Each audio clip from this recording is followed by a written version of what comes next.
কেউ যদি নিজের ঘরকে সুন্দর করতে চায়, ছেলে মেয়েরা কথা শুনে না, ছেলে মেয়েরা নামাজ পড়ে না, এরকম ঘর আছে না নাই?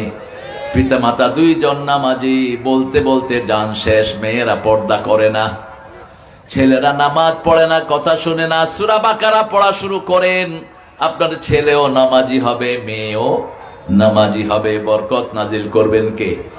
আল্লাহ। সূরা বাকারার এত বরকত, কেউ যদি আপনার বিরুদ্ধে তাবিজ কবজ করে, জাদু করে, আপনি টের পাবেন কে আপনার বিরুদ্ধে এগুলো করছে।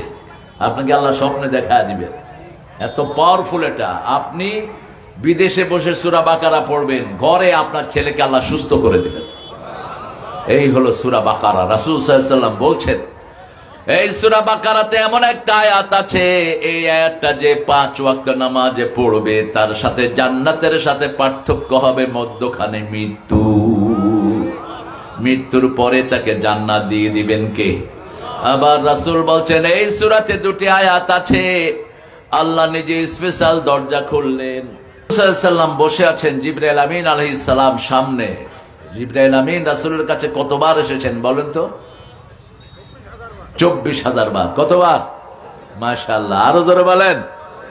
24,000 বার। আর নবীদের সংখ্যা হলো 1,24,000। তো একা রাসূলের কাছে যা এসেছেন সাল্লাল্লাহু, সমস্ত নবীদের কাছেও এতবার আসতে পারেন নাই। জিবরাইল আমিন আলাইহিস সালাম তিনি বসে আছেন রাসূলের সামনে। Suddenly he has